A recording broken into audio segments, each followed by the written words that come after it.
joining us as he always does every Monday and Friday from Tremonti's Meat and Seafood in Baton Rouge. On today's edition of Sports Shorts, both Saints and LSU win over the weekend. We'll get into that.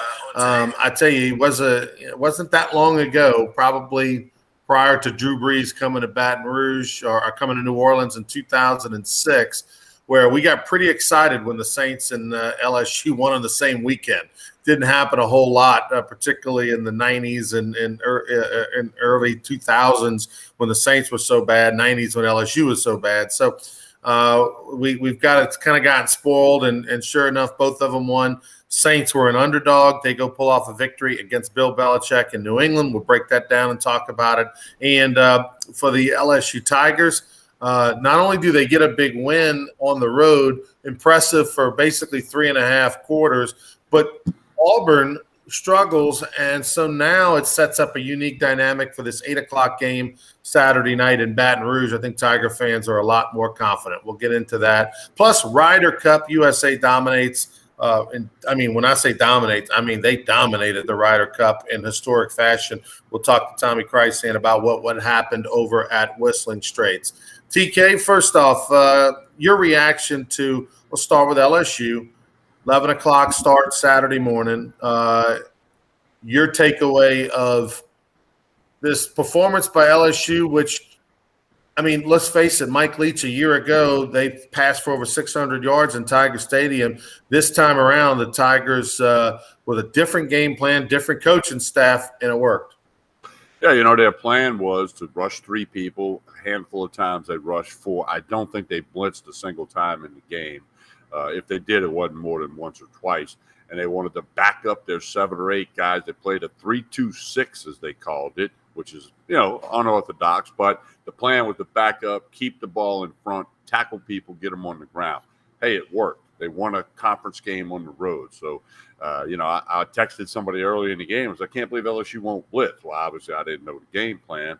And what they did worked because it resulted in a win. And, somebody said, hey, 480-something yards by Mississippi State. Well, the most important column, it was the win, and they got that. But, it still was kind of, especially when State shook back in. Now, State had a nice comeback win against Louisiana Tech a couple of weeks ago where they were way down and they came back. So they probably on the sideline saying, hey, guys, we can do this again. Let's keep rolling.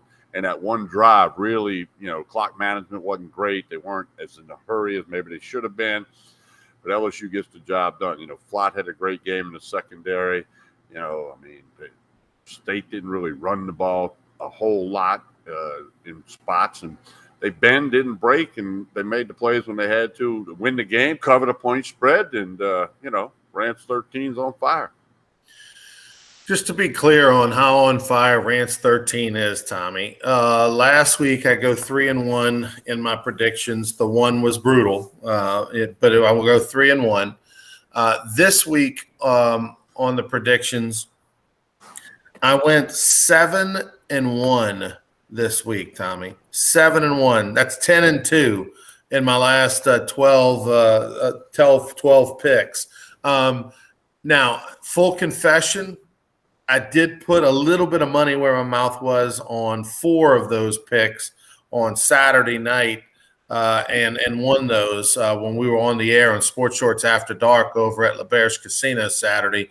I guess you got to pick and choose where you're a little bit better. That was my problem in the past, Tommy, when picking games or betting on games is I bet on too many. I on Saturdays or Sundays, you want to have like a little action on so many things just to make the games fun, and instead just stick with what you think. So anyway, 10-2 in the last 12. That'll do pretty good at any level.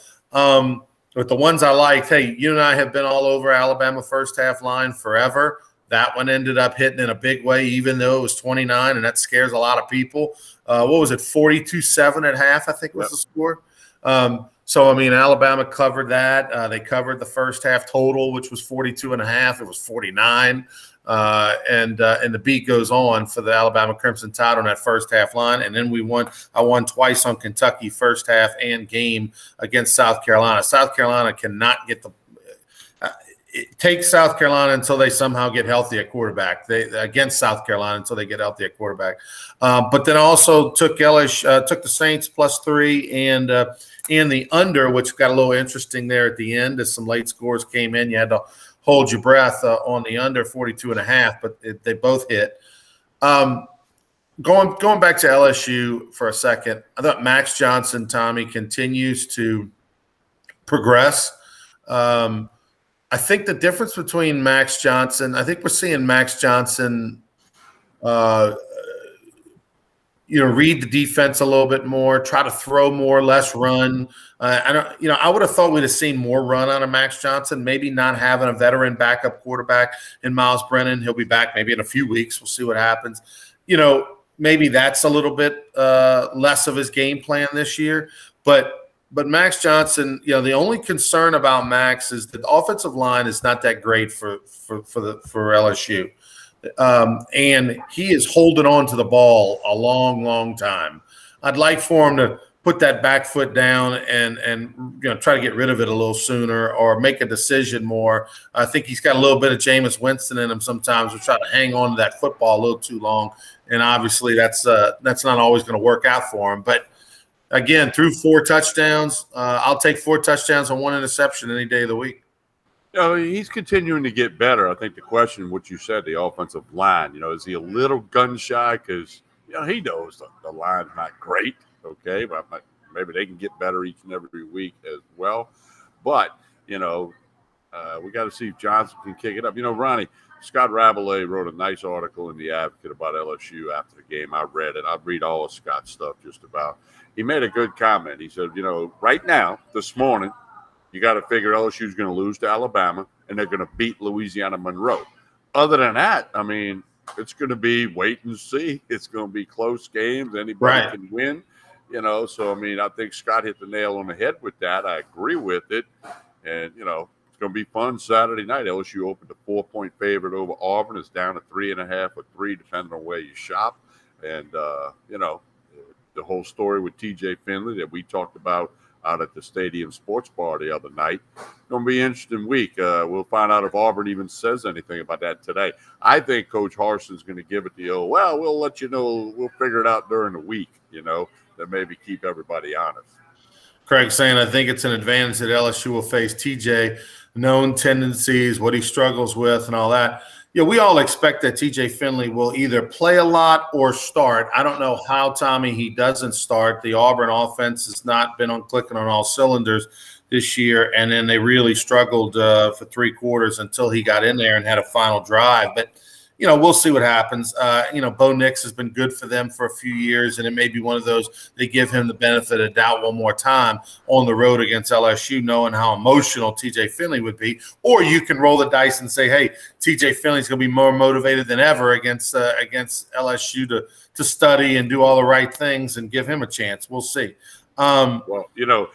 There's so many stories about LSU and Auburn in the last 20, 25 years. And now this one you pile right on top. And, it's LSU Auburn. You don't be surprised at anything. Remember when Clausen, the former LSU lefty QB, transferred and went to Tennessee, came in here and beat that was Les Miles' first game in Tiger Stadium. They just beat Arizona State. They played Tennessee on a Monday. Remember, they just flew in and out. On a Monday, LSU was up 21-0 at halftime, and they ended up losing that game, and Clausen led them to victory in overtime. Hopefully it's not a repeat of a former Tiger coming back into Tiger Stadium and taking care of business like that. But I look at the schedule like this now after a snapshot of a few games.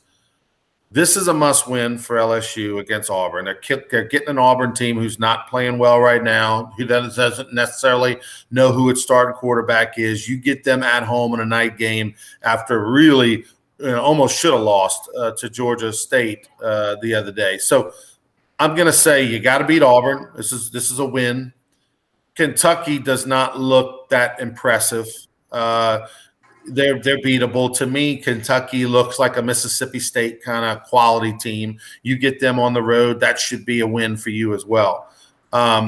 Those are the two SEC wins that I think you almost have to have. The other win is Texas A&M. Texas A&M is not who we thought they were. Arkansas is more like Texas A&M. The level of what we thought Texas A&M would be like, and Texas A&M is more like what we thought Arkansas would be like. So they've kind of flipped. Now going to Texas A&M to play them, do we go there? No, they come here.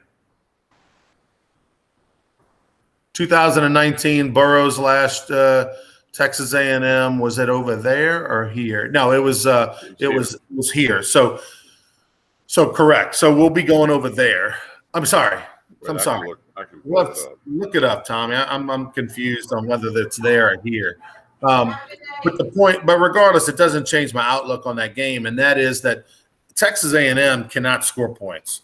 They have struggled all year long. Their offense is abysmal. LSU's got to win that game. LSU's got to win at Kentucky. LSU has to beat Auburn. That's 3 wins that you almost have to have. Like you've got no room for error there because the makeup is so much harder. Florida's the real deal. Alabama's the real deal. Arkansas is the real deal. Ole Miss is the real deal. So yeah, you got to go win. You got to get those 4 while you can, and then hope you can steal a 5th somewhere. Go 5-3, go 3-1 a non-conference, and you end up with 8 wins. And if you end up with 8 wins, everybody will forgive the UCLA mulligan and move on, and it'll be positive towards next year. That's the goal. Arkansas and A&M are in Baton Rouge. Okay. Yeah. That's big. It's big to get Arkansas in Baton Rouge. Normally, you don't really care about where you play Arkansas. You kind of almost chalk it up as a win till it's not. You need it. You need it at home this year. Well, Arkansas did the Texas 2-step. They beat the Longhorns. They beat the Aggies. Now they go to Georgia, and they're 19-point underdogs. Wow, 19-point underdogs. It'll be a top 10 matchup because Arkansas jumped up in the polls. But we're going to learn a whole lot more about Arkansas against Georgia this week. There are people that don't think anybody can beat Georgia. Well, I disagree because I'm not going to count Alabama out by any stretch. And Arkansas plus 19. I mean, early call. You might have to think about that one, but it's going to be. But you're right. LSU. They're in a spot where they keep getting better, get a lucky bounce or two, get a good break. Defense can continue to get better. Max Johnson can get better. Offensive line can get better. Running backs and wide receivers have done a great job. Yeah, we'll see. They might. You're right. They make people forget about that loss out on the West Coast. Sam Pittman. That's another. We got the storyline with Max Johnson, hopefully against T.J. Finley this Saturday. But Sam Pittman, the coach at Arkansas, going back to Georgia, is bigger. Even I'm a former assistant coach who's led Arkansas now to a top 10 ranking, which is just shocking. I mean, what he's done in 2 years deserves to be the national coach of the year. If Arkansas can limp to any kind of decent 500 record in the SEC, he deserves to be national coach of the year after beating Texas and Texas A&M and getting them ranked and everything after where they were is incredible. But no, it's going to be a fun weekend. Look, Georgia does look super impressive. Now, Vanderbilt is horrific, and Vanderbilt, about 3 years ago, Tommy, they were kind of competitive, win a couple games in the SEC and looked like they were, a team around 500 overall. And now they're back to being the doormat, like just irrelevant in a way that's epic. Like I see this Vandy program maybe not winning an SEC game for a 4 or 5 year stretch or something. Like they're that horrific and bad. Well, they're going to win this week because they play Connecticut. So they're actually going to win a game, but it's not a conference game, as you just made reference to. It's not that long ago. Arkansas lost 22 straight conference games. Now they're a top 10 team. I mean, wow. It's SEC where it just means more, Roddy. I don't see that happening with Vanderbilt, though. Bayou Bengal asked Tommy, what are you guys' opinions on Herbie's comments about LSU on game day? Seems like he bitter for some reason. Kirk Herbstreit, of course, referenced that it didn't look like he wasn't sure if LSU wanted to play football, meaning their players, did they have they didn't even seem to him like they were interested in playing. And obviously those comments ran strong. He predicted Mississippi State would beat LSU on College game day, and of course LSU did. What's your takeaway? Kirk Herbstreit, I think he's good. I think he's well prepared. He knows a lot of things, but he doesn't know everything. Okay, I mean, I'm not defending him by any stretch, but you can't cover everybody. You can't know everything about everybody in only a week. I think he was just trying to make a comment, get some clickbait going. I don't think a lot of people are big fans of Herb Street. Obviously, the ESPN is. They keep shoving him on everywhere, and he's got commercials like crazy now. But I'll just say this: he's good at what he does. He knows a lot of things, but he doesn't know everything. And when he says something about LSU, obviously going to hit a nerve with the LSU fans. And it's I don't know. I guess it's the oldest thing in showbiz. I don't care what you say about me; just say something. So if he's talking about LSU, maybe that's not a bad thing. Maybe it's motivational, although I know the players don't watch him. But I don't read a whole lot into that because I know these guys at the national level can't. You got to say something. Yeah, well, and they got to say something. They can't just not talk. Yeah.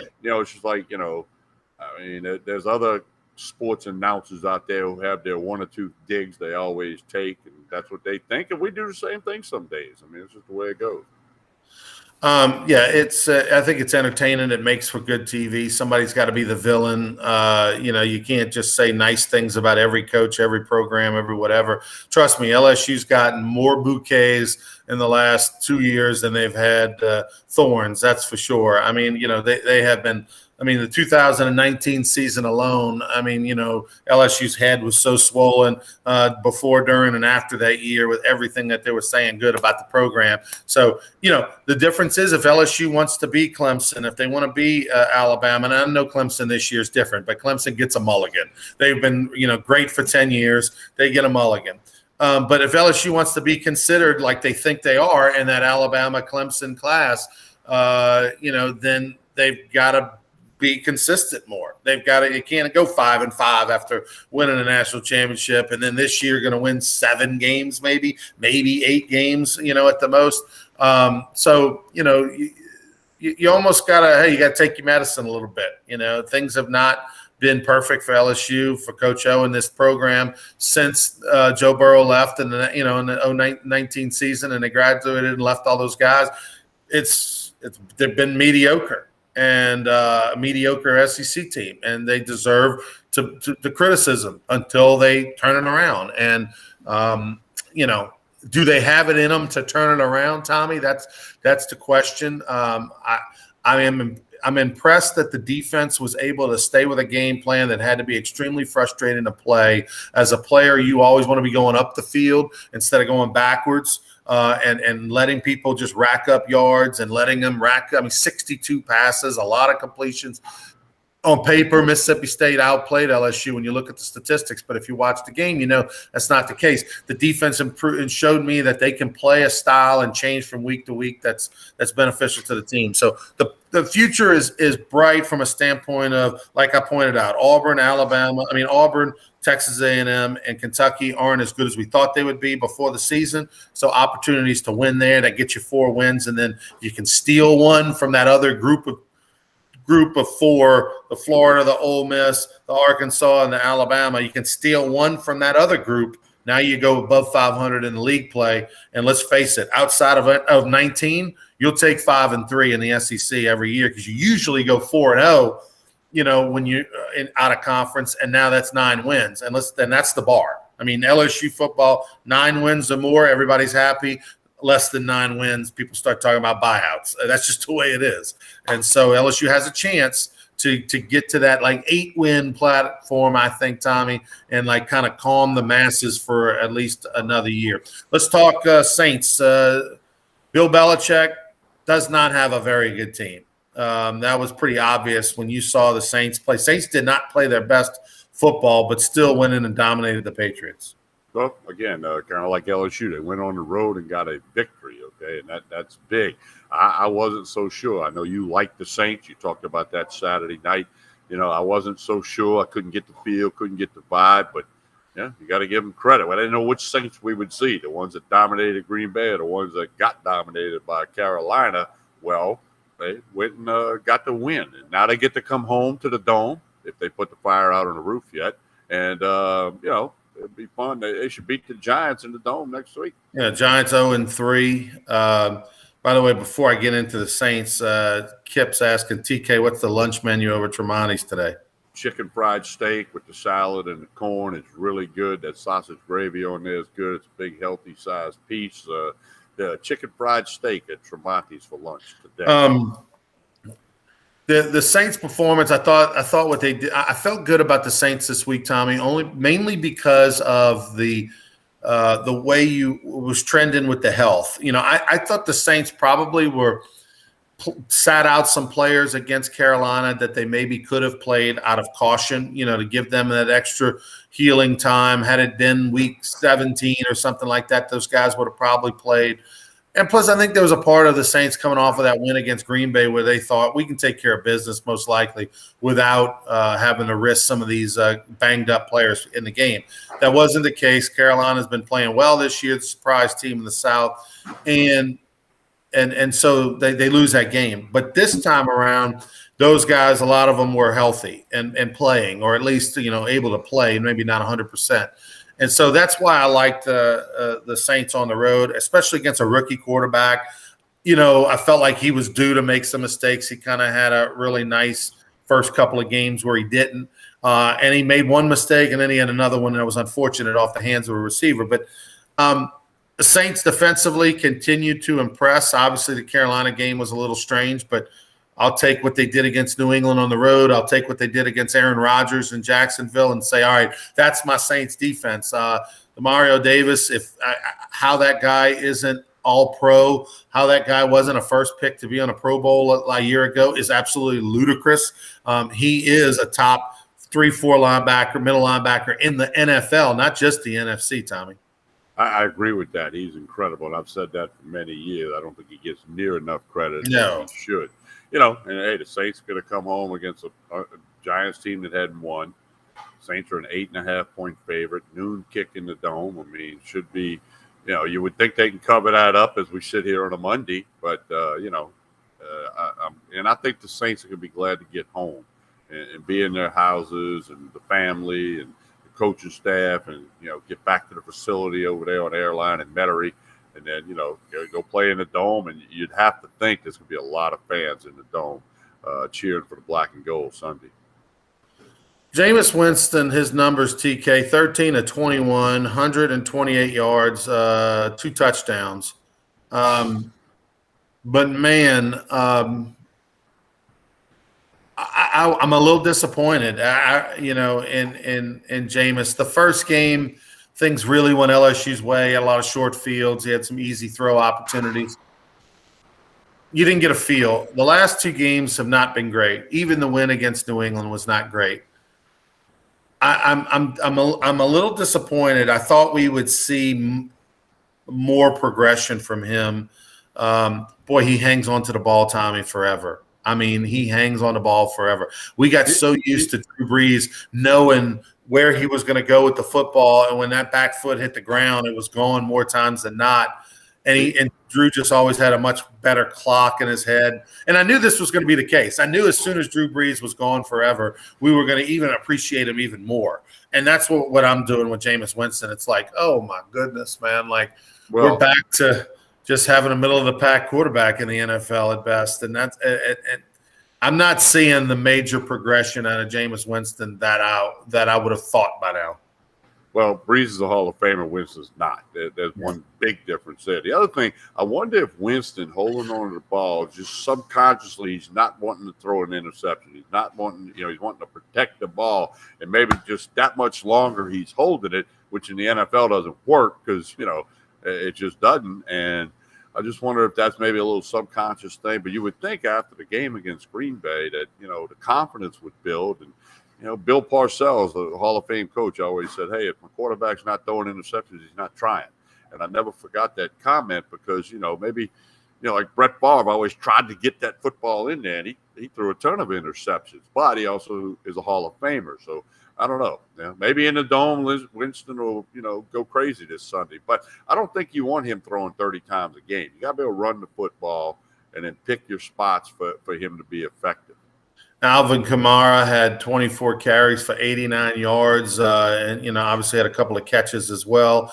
They obviously want to feed him and feature him and try to minimize the mistakes by Jameis Winston and not get to the point where Jameis Winston has to do something. But look, the 2 wins that the Saints have had, you're talking about 150 or less yards by your starting quarterback, and you won those games against Green Bay and New England on the road. So in some ways, that's really good that you can win against quality teams like that by not having to throw the football, by just playing good defense and managing the passing game. On the other hand, you're not going to win a lot of games in the NFL only being able to throw the ball for 100 yards. Yeah, well, that's part of the team concept. If the defense does really good, the offense doesn't have to light it up and score 48 points. They can score 28 and win like they did yesterday when the defense gets their job done. Now, if the defense going to have a bad day and get lit up at some point, that's a possibility because it's the NFL. But, we'll see. It's both LSU and the Saints, it's kind of like the picture's not totally in focus. We got to get a couple of steps forward out of both programs. And, they're both they've done okay, but they got to get better because the schedule is not going to get any easier for either team. Well, the good news is the schedule is getting easier for the Saints. They've got an 0-3 Giants team in the Dome. The place is going to be rocking. And how about this? This will win you a lot of games, Tommy. 0 turnovers for the Saints. They were +3 on the day in turnover takeaway, and they only had 2 penalties. And then, oh, by the way, they rushed the ball 38 times for 142 yards. That's an average of 3.7 per carry. That's a first down, just rushing the ball, 3 times. So those numbers right there, you can rush the football 38 times and be near a 4-yard per carry average, no turnovers, only 2 first downs. That's going to probably win 98% of the time. Good point. All right, let's talk Ryder Cup. I know you were all over it. What did you think about the United States' chances going into this Ryder Cup anyway? Did you expect this to happen? Well, on paper, they had the better team, top to bottom. Europe had the best player in the world right now with John Rahm. And then, Cantley is the player of the year on the PGA Tour. So I thought the U.S. had a good chance, and here's what they did. They started fast. They kept going fast, and they finished fast. It was like Georgia 62, Vanderbilt nothing. When you win the Ryder Cup 19-9, that's crushing somebody, domination. And they did it. They made all their putts the first couple of days. Europeans had a few, lip out or just missed the cup. And then on the singles yesterday, and I'll say this, the crowds were huge. 40,000 people on the first hole yesterday up there at Whistler Straits in Wisconsin. And, lots of red because that was kind of the main theme color for USA. And, chanting USA. And, it was an exciting thing, team event. Interesting comments by Michael Jordan, who has not missed a Ryder Cup in like 12 years. He said, these are the greatest golfers in the world. Golf is an individual sport. It's great to see them do the team thing. Wearing USA on your chest, you can pick your teammate up. They can pick you up if you don't do the right thing. And he loves it because of the competition and the team concept, which we don't see a lot in golf. Now, down in New Orleans, they got the little 2-man event. Other than that, you got Ryder Cup, you got the President's Cup, and some amateur events. But I think it's a good thing for golf, even though they get lost in the shuffle with football season. The Ryder Cup, it's a legendary thing, and USA dominated, and that was a crushing of who was the MVP if there was one for the United States? Dustin Johnson, Cantlay, Scott Scheffler beat Rahm in a singles match, they all contributed. So with the Ryder Cup win 19-9, what is that equivalent to? Give like a baseball analogy. What would a 19-9 Ryder Cup win is equivalent to? What kind of score in a baseball victory? It's a 10-run rule. It's I pardon the pun there, 19-9, but it's a 10-run rule. It's it's Alabama being up 42-7 at half and cruising to the 63-14 win, whatever that was the other night against Southern Miss. So that's your parallel right there.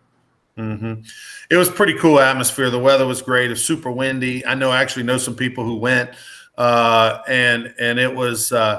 The United States brought it. You had a lot of people in costume. You had the crowds were chanting.